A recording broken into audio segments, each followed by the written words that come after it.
मेरे पति ने मुझे तलाक दे दिया था क्योंकि मैं कभी माँ नहीं बन सकती। और उसने बाद में दूसरी शादी भी कर ली। 1 साल बाद उसके घर बेटी का जन्म हुआ और मुझे उसने बेटी के पहले जन्मदिन पर बुलाया था ताकि वो सब देखकर मुझे बुरा लगे।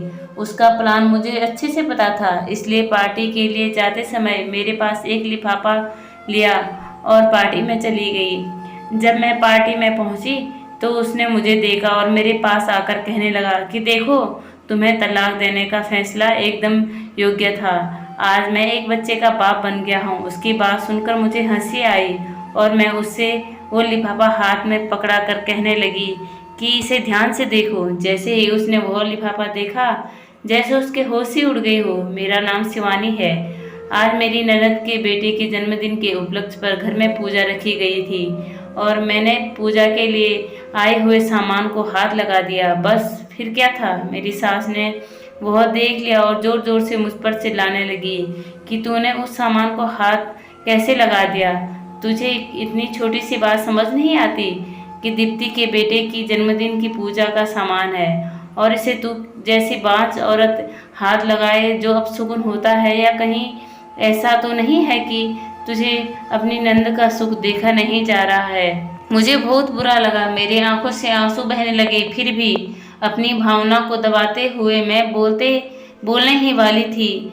मैंने कहा, माँ जी। तभी मेरी नंद दीप्ति आ गई, जो मेरी नंद कम और सहेली ज्यादा थी। मुझे ताना मारते हुए कहने लगी, भाभी, तुमसे ऐसी उम्मीद नहीं थी। शायद मेरा माँ बनना तुमसे देखा नहीं जा रहा है। इतना अपमान सहन करने के बाद मैं उदास चेहरे के साथ अपने पति की तरफ देखने लगी। मेरे पति मुझसे बहुत प्यार करते थे। वैसे भी हमारी लव मैरिज हुई थी। मुझे लगा कि मेरे पति मेरे तरफ से कुछ तो कहेंगे, पर उन्होंने उल्टा मुझे ही सुनाने लगे। वह कहने लगे कि तुम तो दीप्ति को अपनी बहन की तरह मानती हो ना, फिर तुम उसके साथ ऐसा कैसे कर सकती हो। उसके सबके सामने मुझे ऐसे शब्द बोला, मैं अंदर से हिल गई।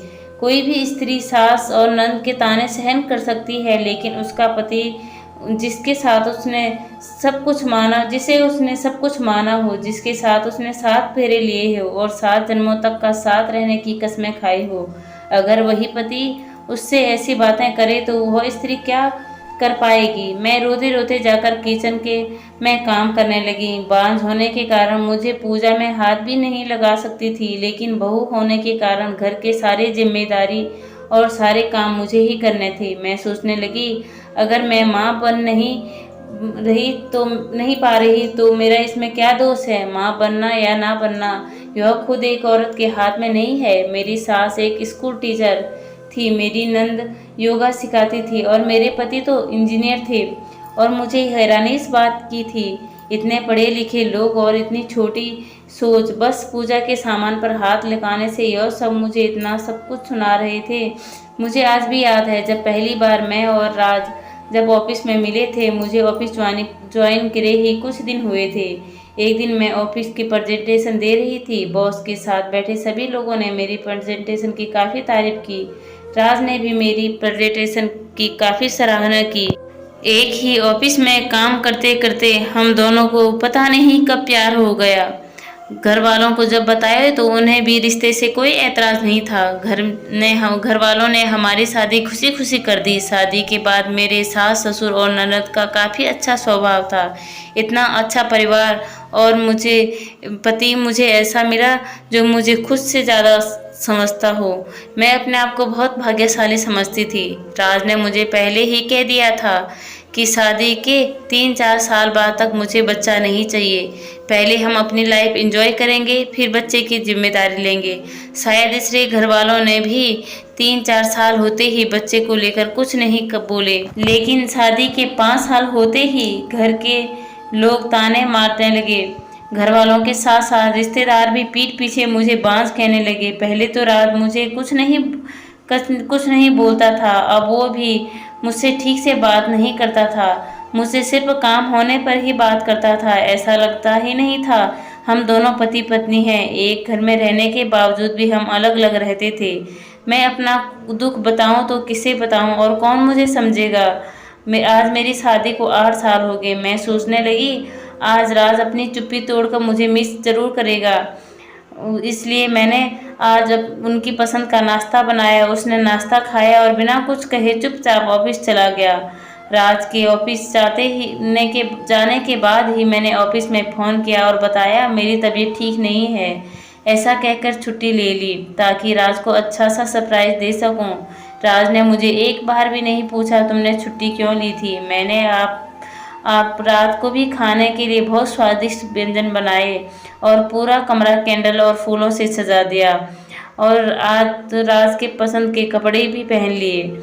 मुझे आज पूरा विश्वास था कि राज अपनी चुप्पी तोड़कर मुझसे ज़रूर बात करेगा। मैं उसे बच्चा गोद लेने के लिए राजी करूंगी।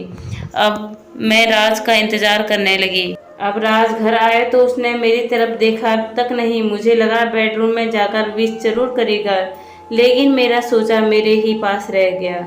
विश करना तो दूर की बात, उसने मेरी तरफ देखा तक नहीं। फिर मैंने थोड़ी देर बाद मैंने सोचा कि उससे वो राज कुछ नहीं कहेगा तो मैं ही कुछ बोल लेती हूँ। मैं उससे बोली, राज आज हमारी शादी की सालगिरह है, वह भी भूल गए तुम।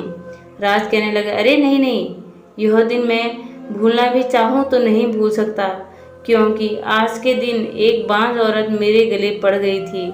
उसके ऐसे शब्द सुनकर मेरे दिल में तीर चुभ गई थी। मेरी आंखों के आगे अंधेरा छा गया था। मैं अपने आंसुओं को रोकते हुए बोली, क्या हम बच्चा गोद नहीं ले सकते। राज मुझे चिल्लाते हुए कहने लगा, तुमसे मैंने कितनी बार कहा है और हमारी कितनी बार बहस भी हुई है। मैं दूसरे का बच्चा और दूसरे का खून कैसे गोद लूँ। मुझे खुद का बच्चा चाहिए जो तुम मुझे इस जन्म में नहीं दे सकती हो। और हाँ, आज हमारी शादी की सालगिरह है तो मैं तुम्हारे लिए एक गिफ्ट लेकर आया हूँ। मैं सोचने लगी, जो इंसान मेरे लिए ना के बराबर हो वो मेरे लिए क्या गिफ्ट लेकर आ सकता है।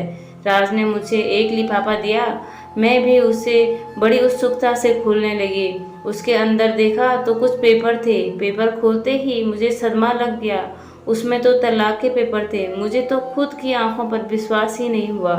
जो इंसान मुझे इतना प्यार करता था, मेरी इतनी तारीफें करता था, वह मुझे एक बच्चे के लिए छोड़ देगा। ऐसा लग रहा था मानो आसमान ही टूट पड़ा हो। मुझ पर लग रहा था जोर जोर से रो, फिर भी अपने आप को संभालते हुए तुरंत ही तलाक के पेपर पर साइन कर दिए, क्योंकि जब उसके मन में मेरे लिए प्यार ही नहीं था तो ऐसे इंसान के साथ रहने का कोई फ़ायदा ही नहीं। दूसरे दिन मैंने वह घर छोड़ दिया और राज यही चाहता था। कुछ दिन बाद मैंने बहुत कोशिश करके अपना ट्रांसफ़र दूसरे ब्रांच में करवा दिया, क्योंकि उसके साथ काम करना मतलब पुरानी यादों को ताज़ा करने जैसा था। एक महीने बाद ही राज की दूसरी शादी हो गई और एक साल बाद पता चला कि उसकी एक बेटी हुई है। बेटी होने की खुशी में उसने पार्टी रखी थी और उस पार्टी में मुझे भी बुलाया था ताकि वह मेरा अपमान कर सके। मैं भी उस पार्टी में गई। मुझे देखते ही वह मेरे पास आया और कहने लगा, देखा, तुम्हें तलाक देने का फैसला मेरा एकदम सही था। मैं बाप बन गया हूँ। मैंने भी बहुत ही नम्रता से उसे पिता बनने की बधाई दी। बाद में मैंने अपने साथ जो लिफाफा लाई थी उसे देते हुए कहा, मेरी तरफ से एक सरप्राइज़ गिफ्ट है। सरप्राइज़ का नाम सुनकर वह थोड़ा हैरान हो गया, क्योंकि शादी के सालगिरह के दिन उसने मुझे भी एक सरप्राइज़ गिफ्ट दिया था, तलाक के पेपर। अब ये मुझे कौन सा गिफ्ट दे रही है। यह सोचते हुए उसने वह लिफाफा खोला और सामने जो देखा उसे देखकर तो उसके पैरों तले जमीन ही खिसक गई। दिसंबर की कड़कड़ाती हुई ठंड में वो पूरा पसीने से भीग गया, क्योंकि उस लिफाफे के अंदर मैंने उसकी मेडिकल रिपोर्ट रखी थी। उसमें साफ साफ लिखा था वो कभी बाप नहीं बन सकता। वो अपनी पत्नी की तरफ देखने लगा। उसकी नीचे झुकी हुई नज़रों ने सब कुछ शीशे की तरफ साफ कर दिया। मैंने उसे कहा कि अब तुम्हें तय करना है कि तुम्हें दूसरे का बच्चा, दूसरे का खून गोद लेना है या नहीं। ऐसा कहकर मैं वहाँ से चली गई। दूसरे दिन वो और उसकी माँ मेरे घर आई। दोनों ही कुछ समझ नहीं आ रहा था कि क्या कहा जाए। फिर वह कहने लगे कि वह मेडिकल रिपोर्ट मैंने उससे बताया क्यों नहीं। तुम्हें याद है जब हम मेडिकल चेकअप कराने गए थे और किसी काम की वजह से तुम रिपोर्ट लाने नहीं नहीं आ पाए, फिर मैं अकेले ही गई थी। इस पर राज कहने लगा, हाँ हाँ हाँ, फिर घर आने के बाद तुमने कहा कमी तुम्हें है, फिर तुम झूठ क्यों बोली? क्यों इतने दिन तक सभी के ताने सुनने की क्या ज़रूरत थी? तुम्हें झूठ बोलने में मैंने कहा क्योंकि मैं तुमसे प्यार करती थी। मुझे लगा कि जब तुम्हें सच्चाई का पता चलेगा तो तुम इस बात को सहन नहीं कर पाओगे और अंदर ही अंदर पूरी तरह टूट जाओगे। मैं तुम्हें ऐसी हालत में नहीं देख सकती थी। मेरा क्या था, मेरी तो आदत बन गई थी ताने सुनने की, पर तुम इस बात को लेकर मुझे सभी के सामने ताने सुनाने की आदत दी गई थी। पर जब तुम मुझे ताने सुनाने लगे फिर मुझे सहन नहीं हुआ। तो राज कहने लगा कि तो मैंने जब तुम्हें तलाक के पेपर दिए तो तब क्यों सच नहीं बताया? राज, गलती मेरी है जो मैंने तुम्हें इतना प्यार किया, इतना विश्वास किया कि चाहे कुछ भी हो जाए तुम मुझे अकेला नहीं छोड़ सकते। जब तुम्हारा प्यार खत्म हो गया, साथ रहकर भी क्या था? मेरी सास मुझसे कहने लगी, हमसे गलती हो गई बहू, हो सके तो हमें माफ़ कर दो और सब कुछ भुलाकर हमारे साथ हम अपने घर चलो।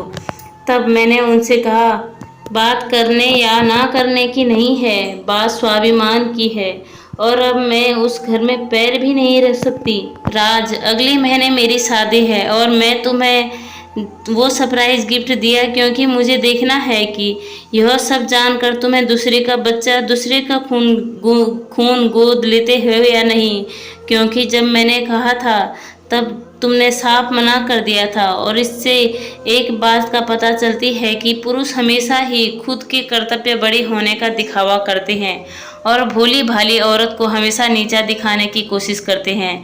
पर कमी एक पुरुष में भी हो सकती है कि भूल जाते हैं और आगे जाकर ऐसे ही व्यक्ति फंस जाते हैं और जब तक सच्चाई का पता चलता है तब तक बहुत देर हो चुकी होती है। जो पुरुष अहंकार के कारण स्त्रियों का अपमान करता है उसके पीछे भगवान होता है, ये भूलना नहीं चाहिए।